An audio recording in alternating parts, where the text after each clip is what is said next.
प्रिय विद्यार्थियों, सुप्रभातम।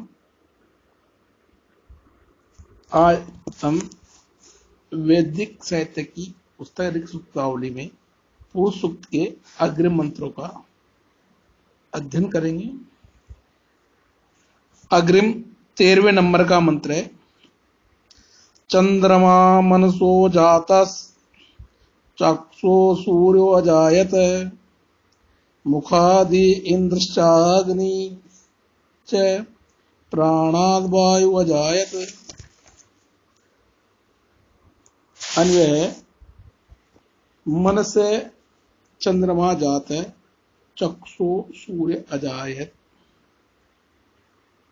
मुखात इंद्र च अग्नि च प्राणात् वायु अजायत।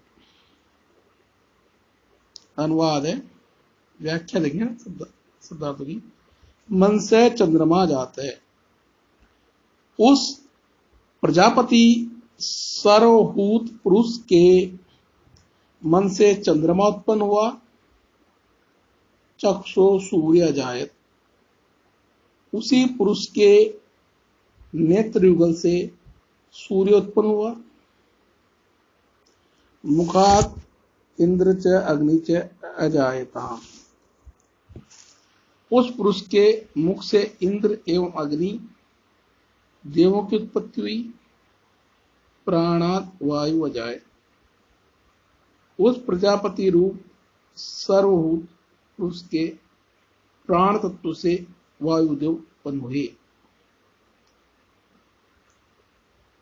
अनुवाद है, उस विराट पुरुष के मन से चंद्रमा उत्पन्न हुआ, चक्षु से सूर्य उत्पन्न हुआ, उस पुरुष के ही मुख से इंद्र एवं अग्नि ये दोनों देव उत्पन्न हुए, तो उसके प्राण से वायु की उत्पत्ति हुई। भावार्थ है, उसी प्रजापति रूप सर्वभूत पुरुष से जहां एक और चार वर्णों की उत्पत्ति हुई, वह दूसरी ओर उसी पुरुष के मन से चंद्रमा, चक्षु से सूर्य, प्राण से वायु तथा मुख से इंद्र एवं अग्नि, इन ग्रहों एवं देवों की उत्पत्ति हुई।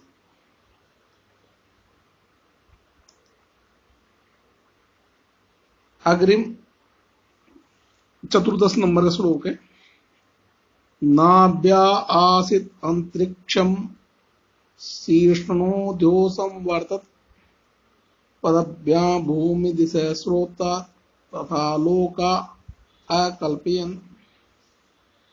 अन्वय है, नाभ्या अंतरिक्षम आसीत् शीर्षण द्यो संवर्तत पदभ्यां भूमि श्रोता दिशा तथा लोका अकल्पयन्। अनुवाद है, शब्द व्याख्या, नाभ्या अंतरिक्षम आसीत्, उस सर्वभूत प्रजापति रूप आदिम पुरुष में दिए विराट स्वरूप के कल्पित स्वरूप से देवताओं ने जो सृष्टि की, उस सृष्टि में उस पुरुष की नाभि से अंतरिक्ष लोक या स्वर्गलोक उत्पन्न हुआ था। शीर्षण द्यो संवर्तत, शिरो प्रदेश से द्युलोक या आकाशलोक उत्पन्न हुआ। पदभ्याम भूमि, उस विराट पुरुषों के दोनों पैरों से पृथ्वी उत्पन्न हुई। श्रोता दिशा, स्रोत से दिशाएं उत्पन्न हुई। तथा लोकान अकल्प, इसी प्रक्रिया से देवताओं ने प्रथम धर्म रूप वाले यज्ञानुष्ठान संपूर्ण लोकों को उत्पन्न किया। अनुवाद है, उस प्रजापति पुरुष की नाभि से अंतरिक्ष लोक उत्पन्न हुआ, सिर से द्युलोक उत्पन्न हुआ, उसी पुरुष के पैरों से पृथ्वी तथा कानों से दिशाएं अस्तित्व में आई। इस प्रकार इस विराट पुरुष के से देवताओं ने लोकों का निर्माण किया। हिंदी भावार्थ है, उस यज्ञ पुरुष को हवि मानकर देवताओं द्वारा जो धर्म रूपी यज्ञ का अनुष्ठान किया गया था, उस यज्ञ में हवि रूप विराट पुरुष की नाभि से पैर एवं कानों से क्रम से अंतरिक्ष लोक, द्युलोक पृथ्वीलोक एवं दिशाएं प्रकट हुई। यही देवताओं की लोक कल्पना हमारे समक्ष उपस्थित है। 15वां मंत्र है, सप्तस्य आसन परिधयस् त्रिसप्त समिदय कृता देवा यदज्ञं तन्वाना अबध्ननं पुरुषं पशुं। अन्वय, यज्ञं तन्वाना यद्देवा पुरुषं पशुं अबध्नन् अस्य परिधय सप्त आसन शमिध च त्रिसप्त कृता आसन। हिंदी व्याख्या, यज्ञम तन्वाना पुरुष मेद रूपी मानसिक यज्ञ का अनुष्ठान या विस्तार करते हुए जब देवता ने पुरुषम पशुम विराट पुरुष को ही मानसिक संकल्प से पशु रूप में स्वीकार करते हुए उसे मानसिक यज्ञ पूत में अबध्न बांधा था, तब अश्य इस पुरुष मेद यज्ञ की परिधियां सुरक्षा कवच के रूप में यज्ञ के चारों ओर आदित्य समेत 7 कार्य विशेष के रूप में गायत्री आदि छंद आसन थे, अर्थात स्थापित किए गए। समिदाएं त्रिसप्त 3 और 7 21 कृता बनाई गई।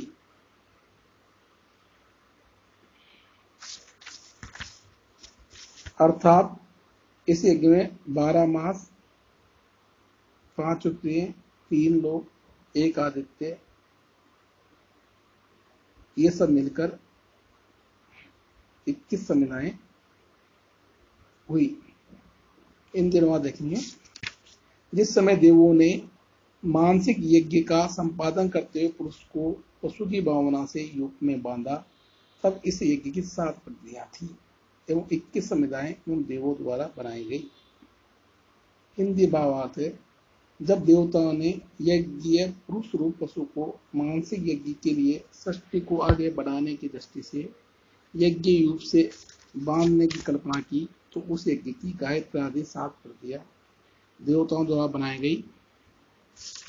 12 मास, 5 ऋतुएं, 3 लोक एवं आदित्य को मिलाकर 21 समुदाय बनाए गए। इस प्रकार यज्ञ का केंद्रीय भूत व पुरुष संपूर्ण लोगों की सृजना का आधार बना। आगे देखेंगे, यज्ञेन यज्ञमजयन् देवास्तानि धर्माणि प्रथमान्यासन् तेह नाकं महिमांश्चन्त यत् पूर्वे साध्य सन्ति देवा। अन्वय देखेंगे, देवा यज्ञेन यज्ञम अयजन् तानि धर्माणि प्रथमानि आसन् महिमान तेह नाकं सचन्त यत् पूर्वे साध्य देवा सन्ति।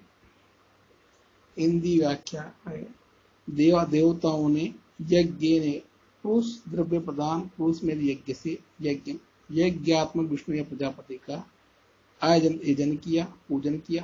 तानी वे यज्ञ आनुषंगिक क्रियाएं यज्ञ तत्व या स्वमादि क्रम ही धर्माणि यज्ञदम प्रथमानि मुख्य प्रधानम आसन हुए। महिमाशाली ते उन यज्ञकर्ता देवों ने है प्रसिद्ध, ते है महामहिमाशाली प्रसिद्ध वे इंद्रादि देव नाकम स्वर्ग को सचंत प्राप्त किया या स्वर्ग का उपभोग आज भी कर रहे हैं। यत्र जहां अर्थात जिस स्वर्ग में पूर्व साध्य देव है, प्राचीन साध्य वर्गीय देव विशेष रहते हैं। इन अनुवाद, देवों ने यज्ञ पुरुष के द्वारा जिस यज्ञमय विष्णु या प्रजापति की पूजा की, वे यज्ञ क्रम की प्रधान धर्म हुए। उस यज्ञात्मक धर्मानुष्ठान के फलस्वरूप महिमाशाली वे देव वहां स्वर्ग में पहुंच गए जहां प्राचीन साध्य देव निवास करते हैं। हिंदी भावार्थ, अति प्राचीन वैदिक काल में इंद्रादि देवों ने इसी मानसिक पुरुष में यज्ञ का अनुष्ठान किया था। प्राचीन समय में ये स्तोत्रादि यज्ञ ही धर्म के स्वरूप वाले माने गए थे, जिसके अनुष्ठान के माध्यम से देवता ने उस स्वरूप को प्राप्त किया जहां अति प्राचीन साध्य देव निवास करते हैं।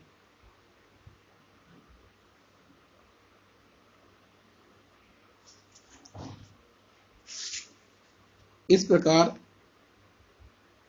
यहां पुरुष सूक्त संपूर्ण हो जाता है।